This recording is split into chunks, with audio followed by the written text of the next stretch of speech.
Hello and good evening and good afternoon. Happy New Month. We are the 2nd April. Welcome to another episode of the Footstep Show. It's been a long time. So today we'll be talking about breaking the bias as part of celebrating International Women's Day last month in March. So we'll be right back and we'll dive into it.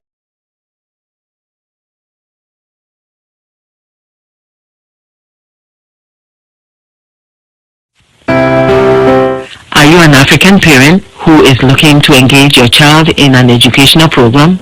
Africanada Hub is a non-profit organization that aims to elicit the creative and leadership skills in the Black child. Register your child today in our ongoing book clubs and leadership programs by calling or texting 416-939-0530 or by visiting our website at www.africanadahub.org. Africanada Hub.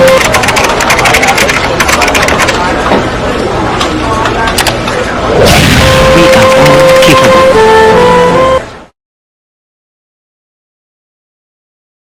Hello, so welcome back. We are live on Facebook, YouTube, and join us also on Instagram, Twitter as to follow us. Today, I have a special guest all the way from Toronto, Canada, and she goes by the name Sister Efiaba. Welcome, sis. Well, thank you. Thank you so much for having me. Pleasure to be here. Thank you so much for giving me the opportunity to speak. It's been a while since I've seen you, but it's been a while. So, yeah, happy to see you and be with you all today. Great. So who is Efiaba? Just give us a little perspective about yourself. Who are you? Whenever they ask that in interviews, whenever they ask that in general, it's just like, I don't know what to tell you. I am who I am.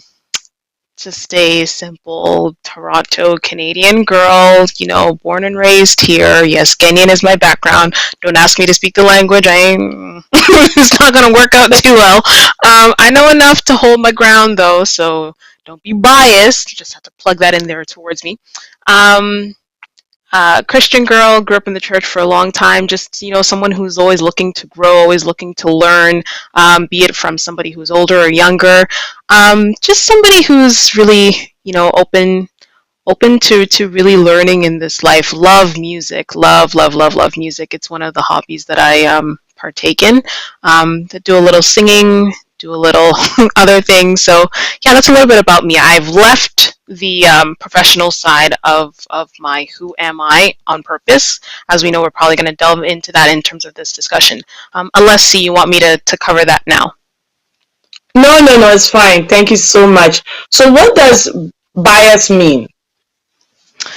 That's it's a huge sort of statement. It's so wide, and I think you can sort of break it down into so many different sort of definitions, but the sort of general definition, what we've seen, or whether Wikipedia or a general sort of dictionary would describe it, is to sort of be like a cause or a show of inclination or like prejudice towards something or towards someone.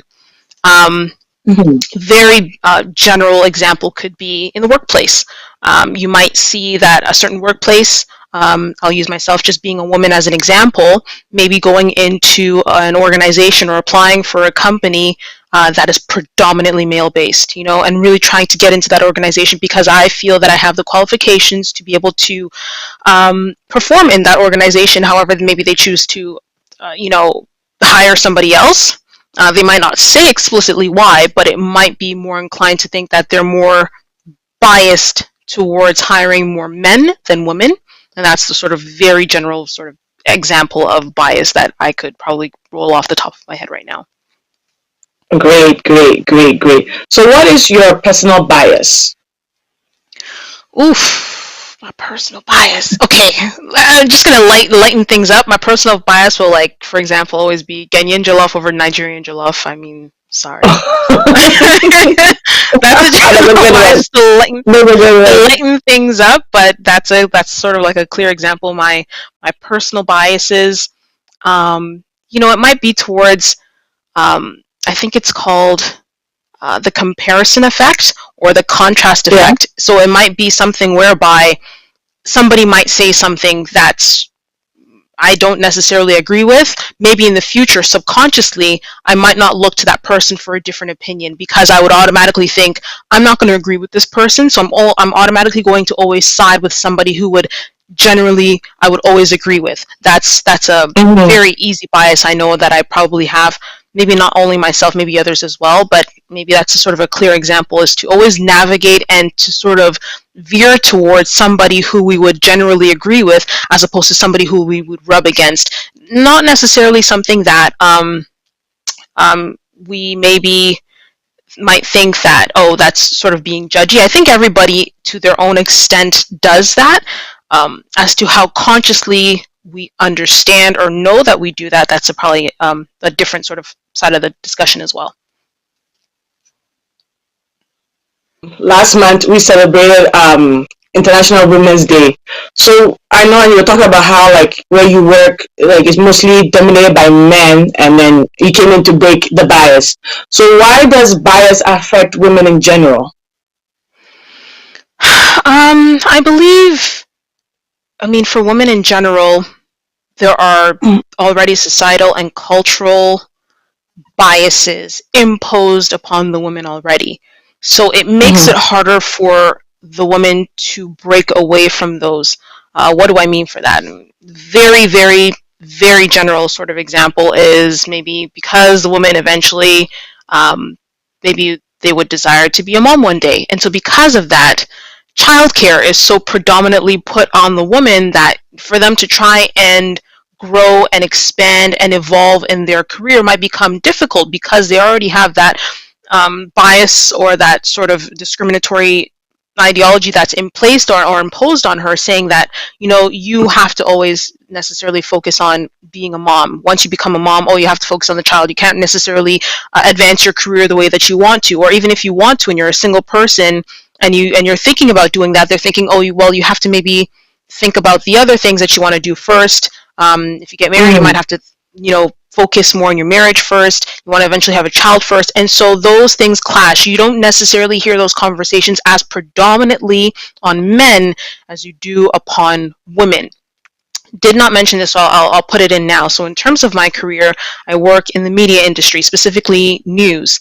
And so because of that, it is such a grinding and grueling industry where it's almost like you always have to put in 26 hours into the 24-hour workday just to try to break into the industry. And that takes a toll on a person, whether male or female, right? But because there are certain sort of aspirations and subconscious goals that are imposed on the women, it is that much more um, harder, I would say, to try to even break that barrier to make it, if you will, because you're thinking about all of the other societal and cultural things that you almost feel you have to achieve before you achieve the sort of career part of your life.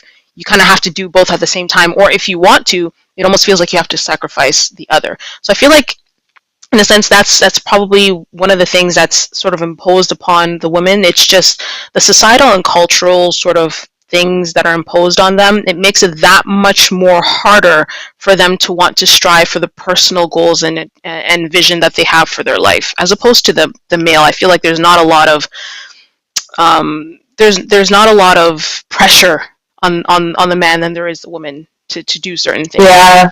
It's like you gave me a great example that I had. I remember while I was a student, I'm still a student, while I was doing student in college, and I was doing a part-time job in the summer, and then I got transferred in the distribution center. And I remember they were like taking care of me like as if I'm not allowed to do certain things in that. I'm like, you know, I'm a woman, I can lift some stuff. So like there were some part of the job was to lift boxes and stuff. Mm-hmm. And when I lift too much, like, oh no, you can't. I'm like, no, I can do it. If I could do it, he's like, no, but you know, you guys' job is to be carrying and stuff. I'm like, no, no, no, stop about the carrying. If I can do the job and help you guys out, why not? You know. So I find, like you said in the beginning, like because the societal thinking is that a woman's job is to take care of and nurture children. So in everybody's mind, this is your job. So if you do something wrong, it might affect you in the future because your job is to take care of children and to give birth, right? But at the same time, we need to like try and break the bias, saying that we can also do the job, even though having a child or not, we can still do the job, right? So I find it was very interesting to see how the men were jumping in just to help me out to lift boxes. I'm like, but I can do it by myself, like it's fun. It was very interesting and funny at the same time. At the same time, I'm sad because like a woman who's trying to like show herself that she can do it is being put down because of like what you said, like you just said, the societal pressure and the cultural background where we're all coming from is like having an effect in that, right? So, which is very And that is interesting even just to a see. small sort of aspect in terms of what sort of Yeah. biases women go through. That's just like the cultural sort of, the main cultural example that we can show in terms of the ways that there's sort of bias towards women. There's so many, whether it be in the academic field, as you're just saying, whether it's just sort of in the everyday grind in terms of the work field, they just think women are only supposed to do certain things and men are so only supposed to do these things. And then the moment that the women cross over to the other thing, it's like almost you're shaking the box a little bit too much. Mm-hmm. Yeah, you're right. Like school, I remember one of my friends is an engineer, but building engineering, but building engineering is known for men only, right? So maybe like Yeah. when they graduate, maybe you see maybe like 2% of them graduating are women, and the rest are mainly men. So like you said, in school too, it depends. Like engineering, then yeah, some places where like it's made for men, but you see maybe one or two women joining in too, is very interesting. But I think that like as women are going into the field, you see that it opens more room for other women to follow their path and to do it as well, right? So which is very interesting. So what are the steps in breaking the bias? Ooh, what are the steps? What are the steps? I think um, giving ourselves permission to boldly step into those spaces that aren't necessarily the norm for women. Let me give an example in terms of, let me just use any sort of, let me think of an industry. Construction. Let's just think of the construction industry. Imagine you don't really necessarily see their faces. Their backs are towards you, and you see them sort of laying brick by brick. You're just thinking, oh, probably it's two men sort of just putting something together. And then you turn around and you see the one person being a man, and then the other one being a woman. Naturally, and I think this is where we have to try to unpack and unravel this, but naturally somebody might go, oh, that's a woman. And the moment that you do that, that's sort of a signal that there's a bias there, because you're surprised that a woman is in that industry. And I think in that sense, we have to start to be able to go into those spaces where necessarily we don't fit. If it's for you and that's a passion that you want to do, go for it. That way, when you make that personal choice to go into those spaces, you start to deconstruct those shock expressions of Yeah, seeing people yeah. there, because it becomes the norm. It becomes the norm that you see women in construction, or a black person in construction, or any sort of visible minority in construction. It becomes a norm to see whatever sort of profession it might be. It becomes the norm to do so many different things. Places where we don't expect women to be is where maybe sometimes we should maybe second think and be like, why can't we be there? If you're passionate about it. I mean, it's another thing to not be passionate about it, and if you just go in and that's a whole other discussion. But if you have a desire to be in that place, I think sometimes the onus is on us to try and take that step. And just that Yeah. step alone can inspire somebody to take two more steps.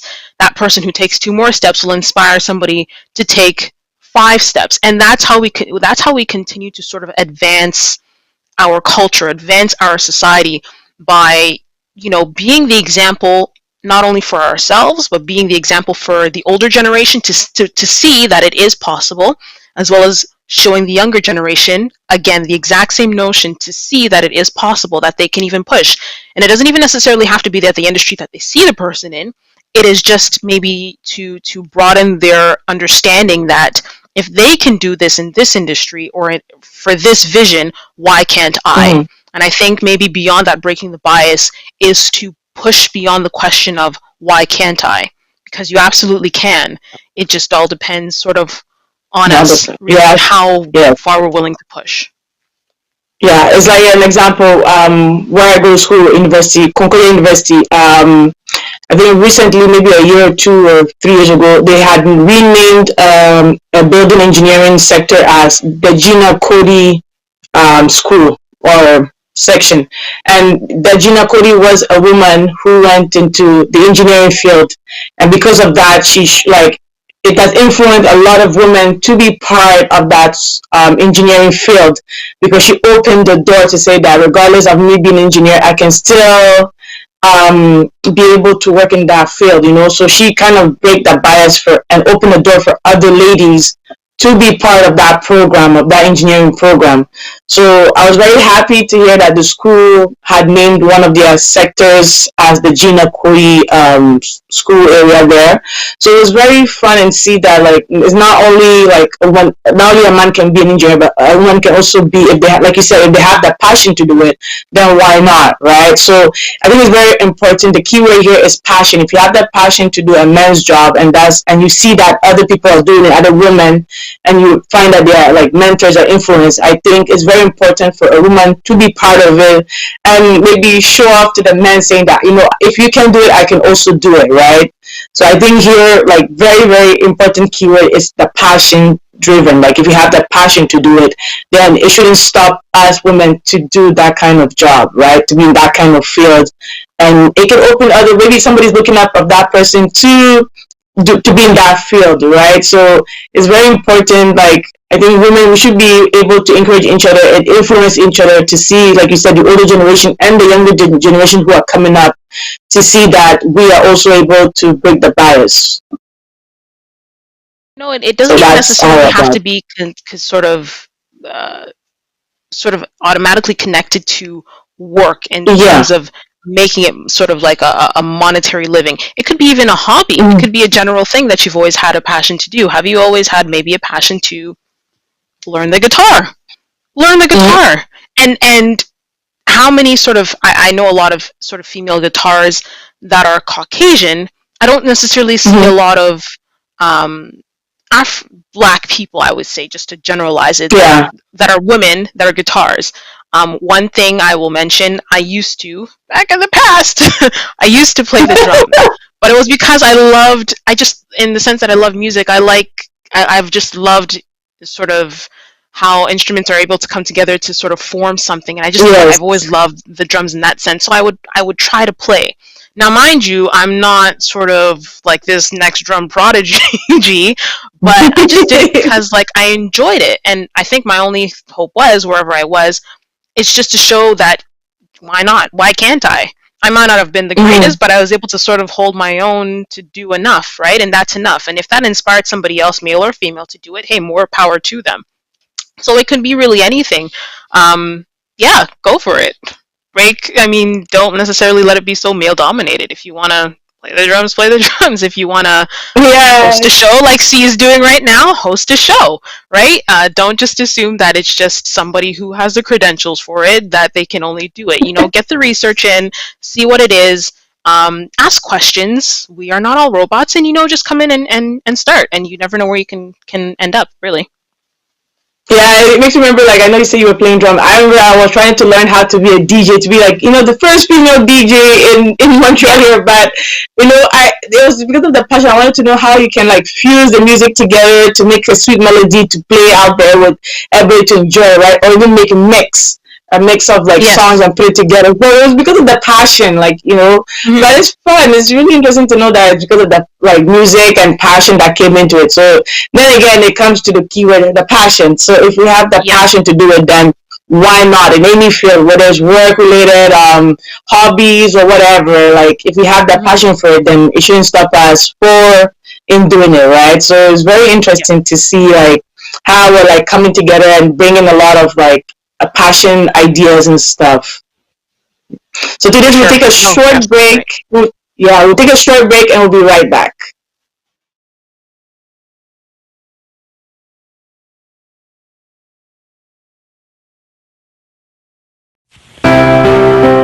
Are you an African parent who is looking to engage your child in an educational program? Africanada Hub is a non-profit organization that aims to elicit the creative and leadership skills in the Black child.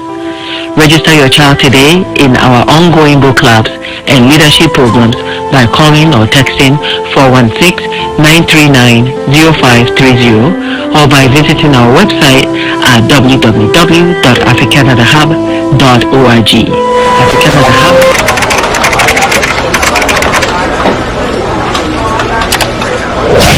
We are all capable.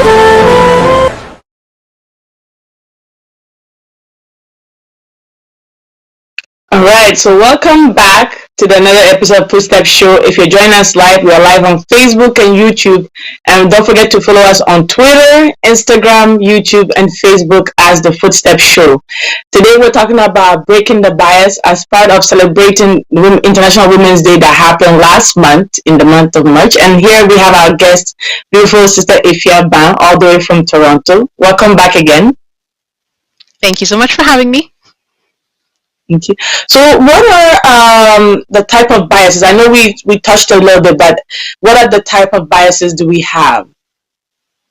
Okay, so the other type of biases that we have, can't roll them off the top of my head, but I will try, and I will say that these biases are more sort of on the subconscious level.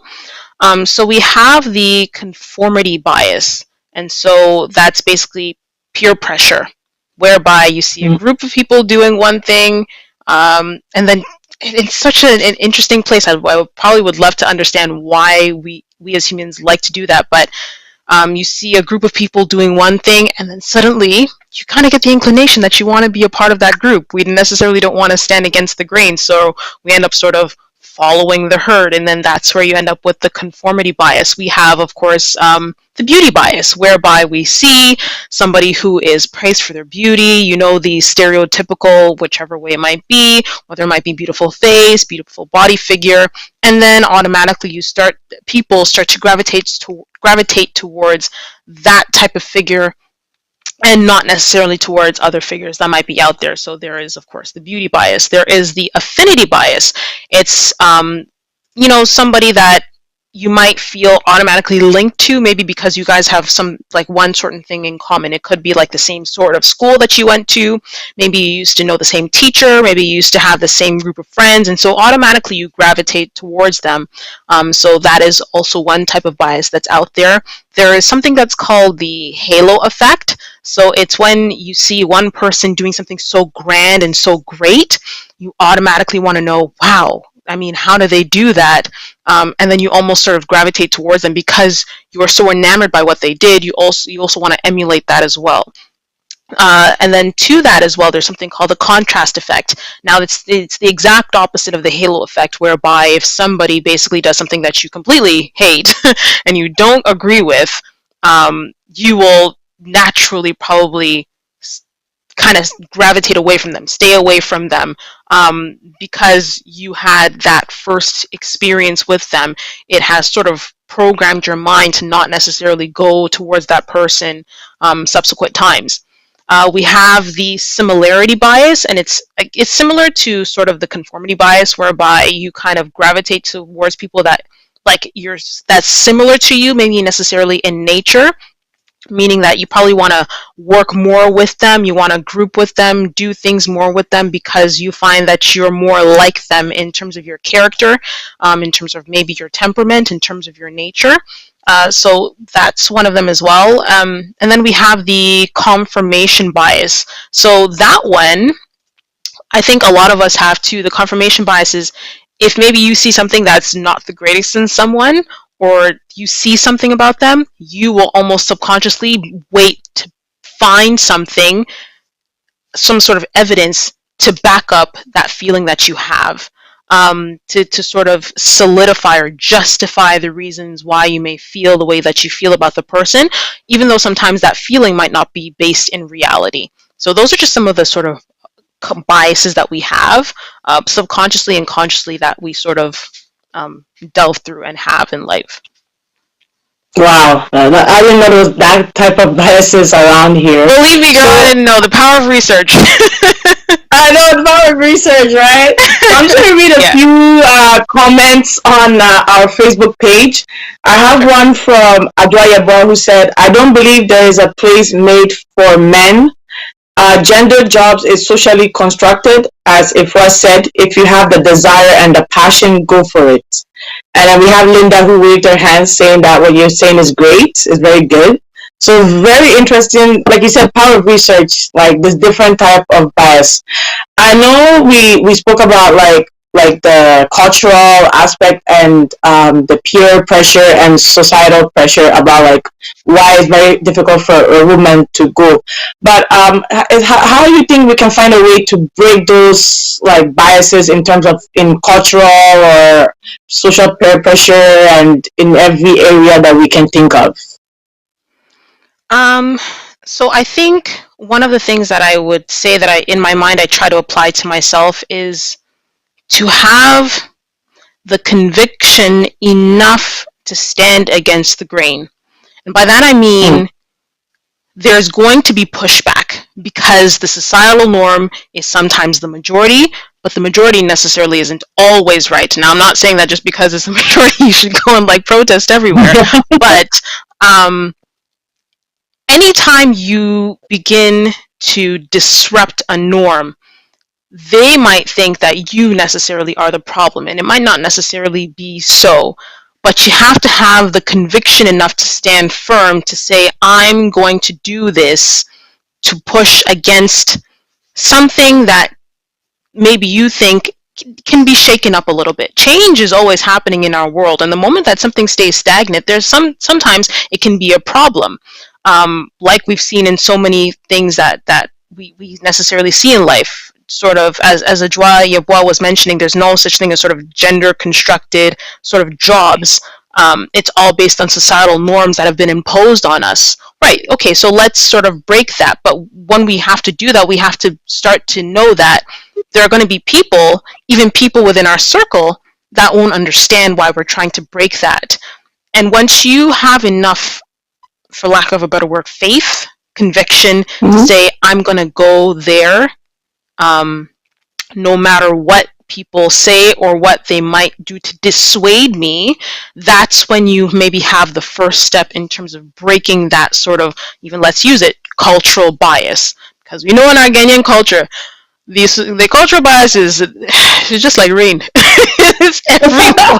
That is so true. If you're gonna be trying to break one, madam, good luck, right? But again, you gotta have that conviction because it's like I hate to say miko. It's like pepper.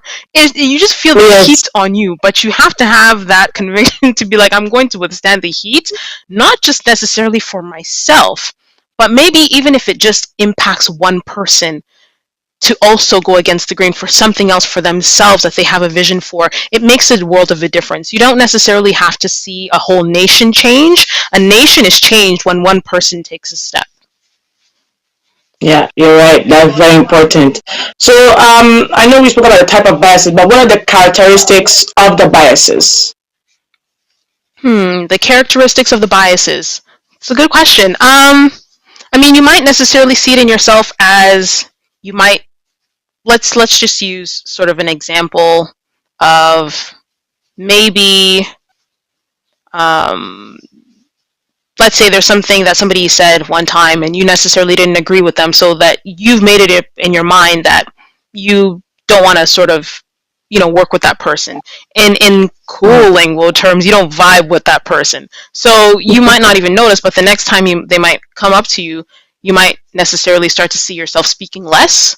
You might not contribute more to discussions when there's maybe an open discussion. Maybe when they ask you for help, you can sort of feel within yourself a hesitancy to want to, as opposed to if somebody that you knew really well, you would be very open and willing to helping them, to speaking with them.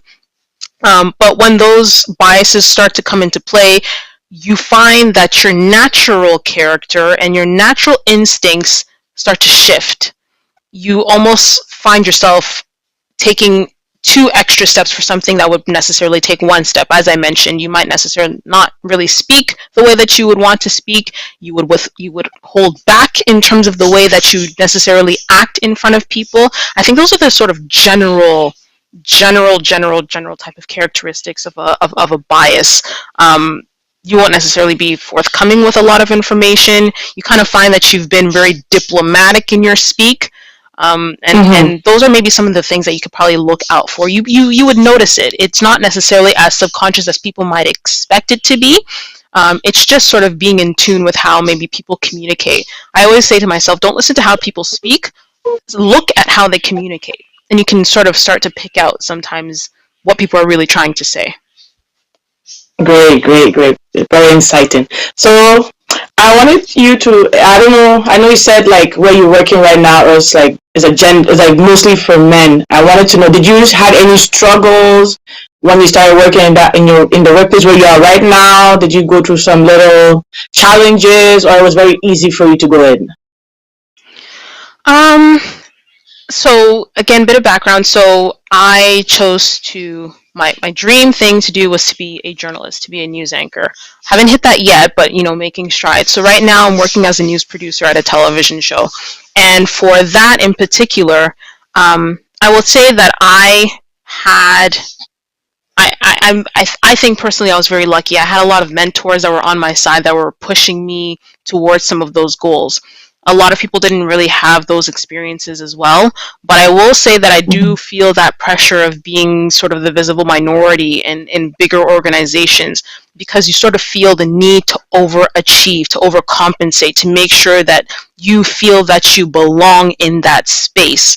I feel it now. I've been there for maybe a little over a year now because I switched over, but I still feel it. I still feel the need to make sure that almost everything is perfect, near perfect, so that I'm able to get the opportunities that maybe some might get that's a little bit quote unquote easier. And that's just sort of the experience that I've had as a visible minority.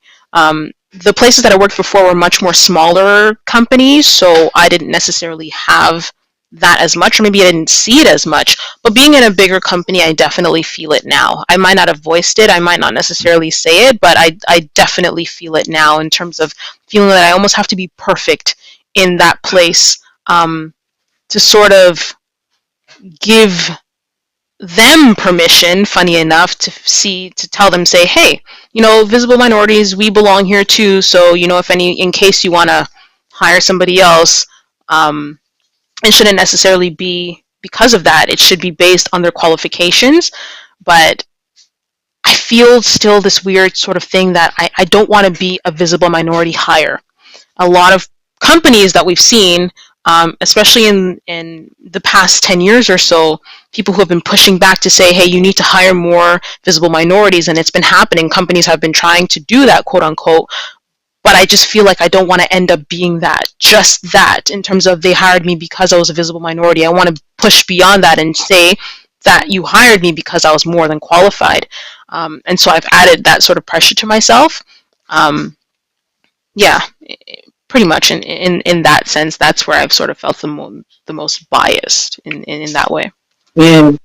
It's like how like the government of Canada right now, like they're trying to put their best to implement some MPs who are women into the caucus, and it's like maybe every government is trying to do that as well, to try and have many women as they can to represent as well. So I think it's like a pressure as well, like you said, like a pressure because they were asked to, but not like they feel like it. So which is a bit hard, but I know day by day we're getting there for like more women are speaking up, like feminism. So do you think feminism has a role in that, in breaking the bias? That's a good question. I think yes and no, depending on sort of where you sort of land in terms of the conversation of feminism. I think it has definitely played a role. There have been pioneers within the feminist movement, that have been able to allow us today to be able to be in those spaces now. It has also been some who have just not necessarily they've seen those struggles, but they haven't been defined by those struggles. I've seen a lot of women who, even though they see it, they just have this confidence about them that they're just going in. They don't even necessarily know or realize that they're breaking boundaries, but they just do it because they're doing it. Yeah. So I think it's been a meld of both, that has been able to allow this generation now, you and I, to be able to be in some of the Mm-hmm. platforms and be in the spaces that we are in today.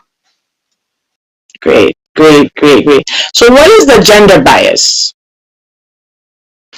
The gender bias, the notorious gender bias, it's essentially organizations, cultures, society, whichever way that you want to spin it, that look towards sort of having, or that favor the men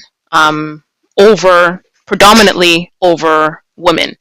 And a clear example in terms of that is the pay gap, whereby I believe I saw in a particular study that they said for every dollar that a man is given, women only earn 82 cents.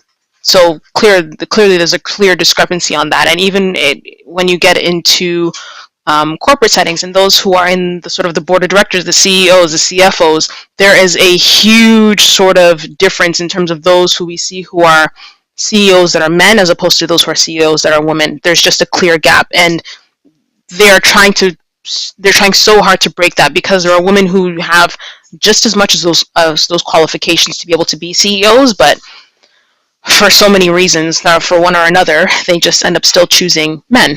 And that's just one small example.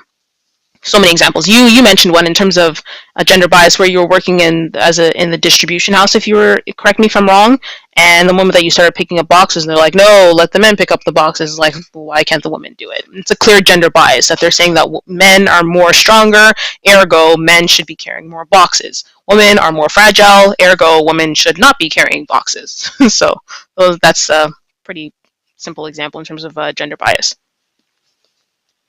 Great, great. So we'll take a short break and we'll be right back. We have another guest, so we'll take a short break and we'll be right back.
All right, welcome back.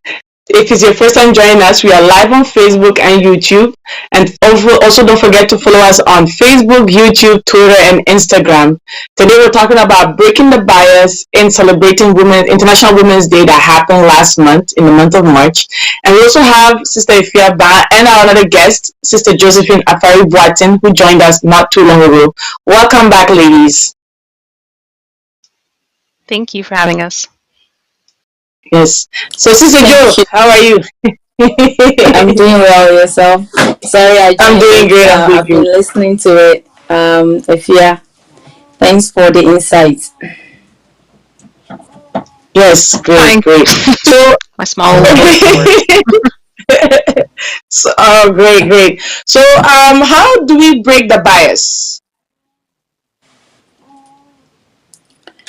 I guess we have to first identify ourselves as an individual and what we can do for people to attract other people.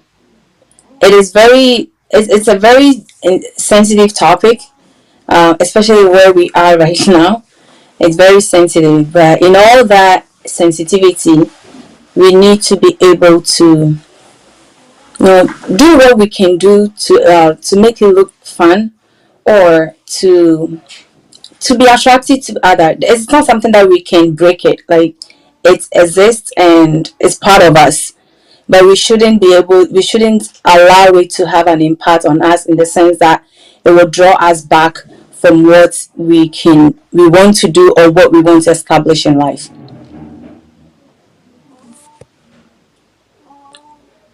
Does that answer your question? It answered my question. I don't know if you want to add more into it. Oh, okay. No. I mean, I think we covered it a bit earlier, and I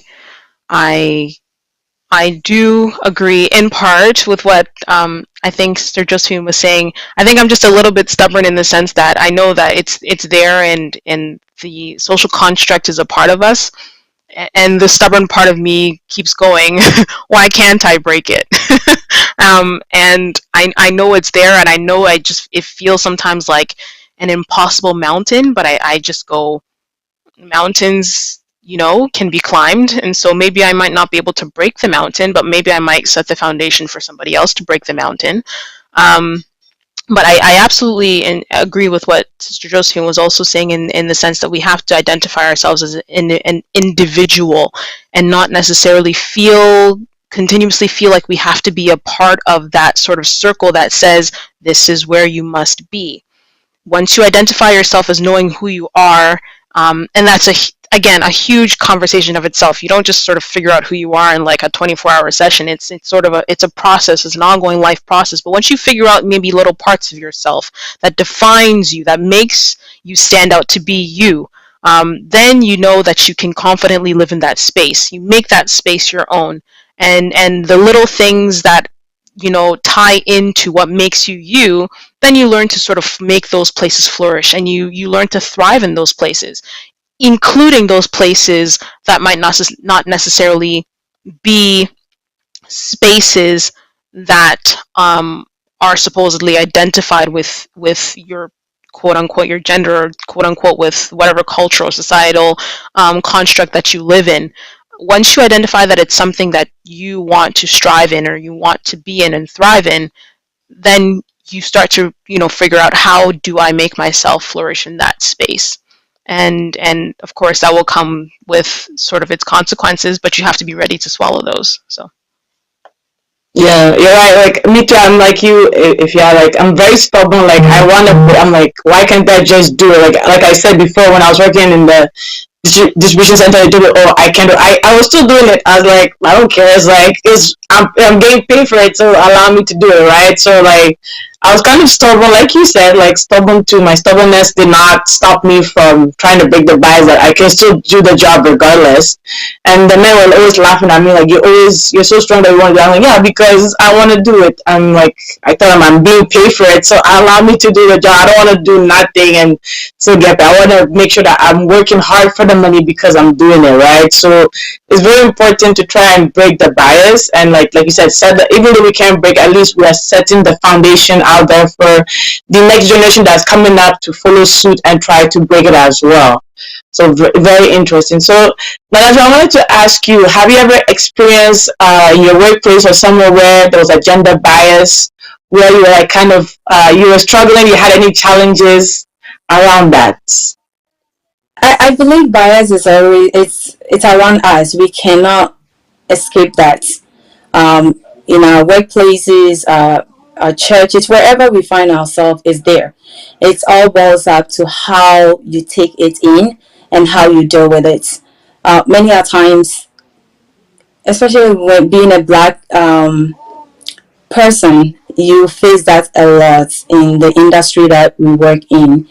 However, that should not pull you back, or pull you not to be able to do what you want to do. That should even encourages you to do more and strive to do more, and that brings up your confident level. So I believe once you have that confident level, you may not, even though it's there, but you are not paying attention to it. So it's like you are blind of it when it does exist. And I believe that will keep us going. I've experienced a lot in the industry that I am in. However, it doesn't change who I am. It doesn't change what I can do. It doesn't change what I want to do. It doesn't change where I want to get to in the industry. I'll do my best, and you know what? Once you keep doing your best, people will even see it and recognize it. That it's there, like everywhere we find ourselves, bias is there. Like I said, it's in my workplace. I've experienced it, but that does not stop me from moving forward to be able to achieve what I want to achieve. Neither has it stopped me from excelling to the point that where I want to get in that industry that I'm in. Great, great, great. So, who is to break the bias? I think it starts from yourself, because once All right. you yourself, yeah, it starts from yourself. You yourself have to break it. By breaking in the means of, don't let it pull you down.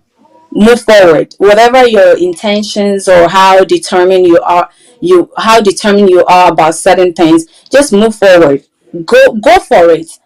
And I believe that will kind of like it will not like it will not automatically break, but at one point you you will see it there, but it will not have an impact on you, right?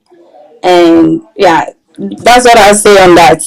We can't totally break it, like it's there, and I feel will agree with me. Like we cannot.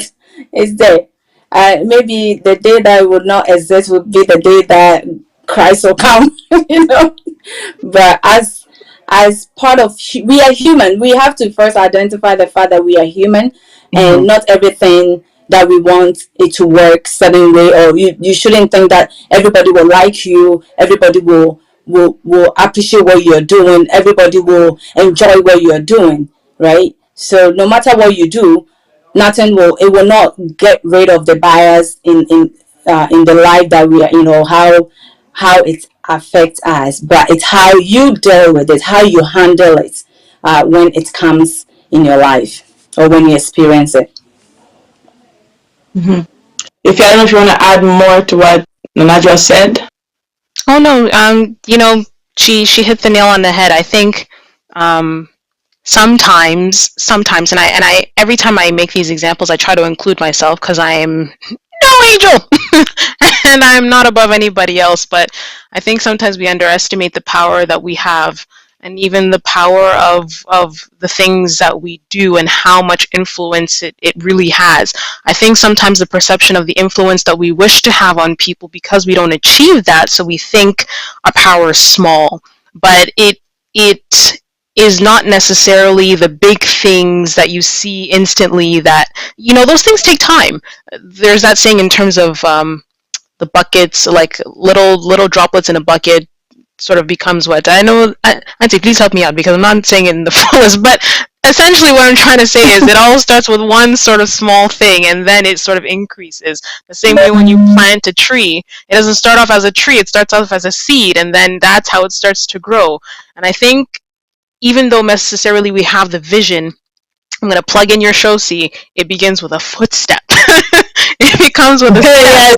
whereby you take one step into something, and then you take a next step into something, and then you perfect the first step, and before you realize, you've taken 5 steps, and you've perfected those 5 steps, failing to realize that by you perfecting those 5 steps, you've helped somebody that's coming walk in those 5 steps a little bit easier. And I think sometimes when we just think about ourselves in terms of just giving ourselves the space to flourish in the places that we want to flourish, that's the step. That's it. And we just have to keep pushing in that sense. And before you know it, even some of the biases that we never thought that would be broken are broken. Like Yeah. Anajwa said, it might not necessarily be in our lifetime. Maybe we will see it in our lifetime. We don't know. The timing isn't necessarily the key to this. I think it is the fact that we are being active in the change. Maybe that's what maybe we have to maybe shift the discussion into, and maybe that's where we'll truly start to see like the bigger picture at the end of it. But if we always keep looking at it saying that you want to kind of see the end goal before you're going to start taking a step, then maybe we would never really take the step. I think a lot of the key figures that we like to see in life and that we see and we aspire and we dream about and go, oh wow, I can't believe that these people made it there. I don't even think they even thought that this is what they wanted to do. They just had a dream and they went for it. And then look at sort of the ripple effect that it had. Great. It was very insightful, very interesting, insightful. So before we end, what is your last message for our viewers, especially the women, as we're trying to break the bias?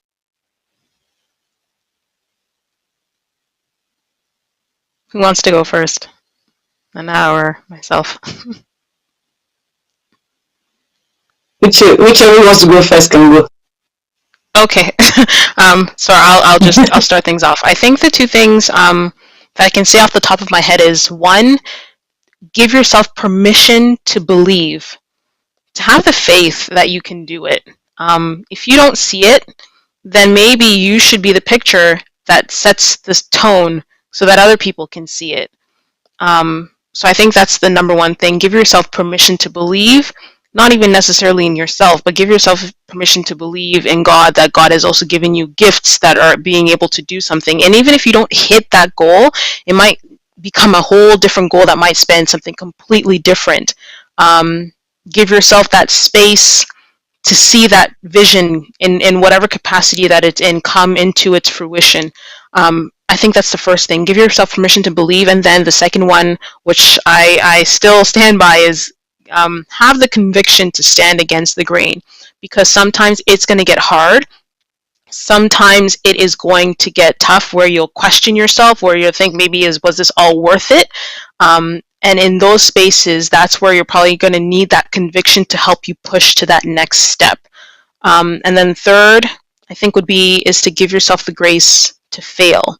And I say that because we as a society, myself included, nobody wants to fail. Everybody wants to succeed. But sometimes in those places of failure, that's where you gain the lessons that are able to actually propel you to that next step. That place of failure is not necessarily failure if you don't learn the lesson from it. Failures are only failures if you let it stay there. But once you learn from it, it becomes an experience. So I think those are my three things. Your permission to believe. Believe in God that He's giving you the gifts. Believe in yourself that you can be able to push.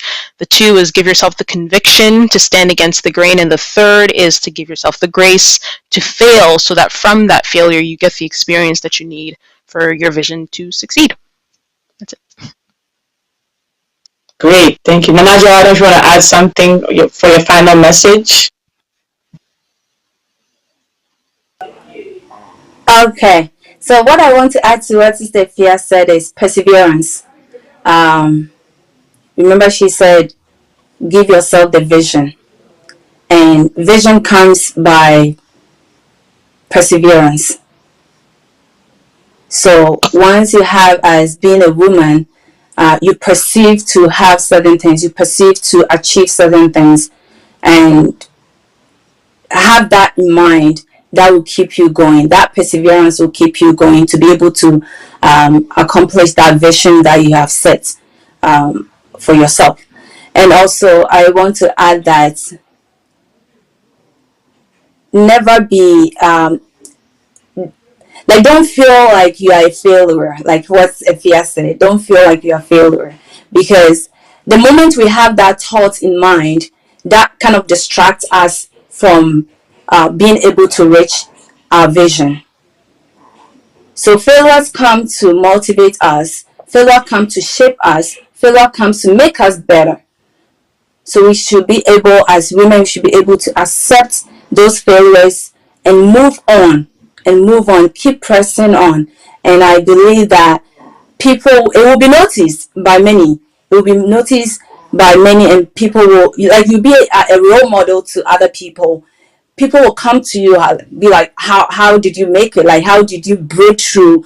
It's tough to break through certain things in life, especially being a woman. It's so tough when you are in the industry where the majority are men, and you have to break through that chain to get to where you want to. But persevere, push, and I'm sure, and I'm very certain that you'll be able to get to the vision that you have set up. And lastly, I want to add that with all what we are discussing, with all what we've learned today, Christ comes first, and Christ makes it possible for us to be able to accomplish our goals and our visions. So allowing Christ be the center of everything that we do will really help us to get to the tunnel. Thank you. Thank you so much, I ladies. almost Yeah. just wanted to add quickly one thing. I think community sometimes, because I think sometimes we as women, we sort of isolate ourselves in our little sort of boxes, feeling like we have to do everything ourselves. And I'm not necessarily saying like, oh, you have to just go out and find a community. Find the space that you're comfortable in, the people, even if it's just one friend that you have.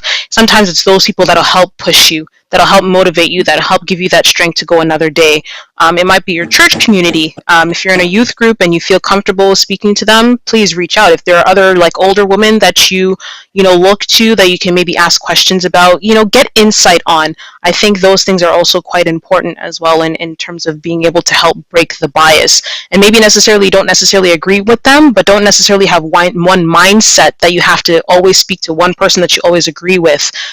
Those people that might give you a different perspective on things to help you sort of really build whatever it is you're trying to create.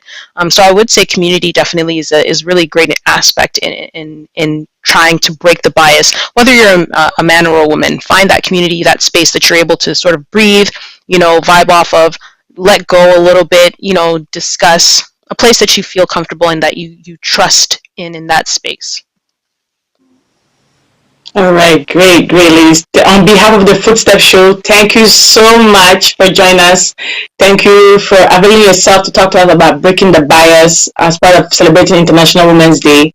May God bless you, ladies. It was great to see both of you. It's been a long time that we haven't seen each other, so thank you so much. Thank you so much. So that'll be the end of today's show. Thank you so much to our cherished viewers. We will see each other again in 2 weeks' time. So have a blessed Saturday and have a blessed new month and have a blessed week as well. Thank you.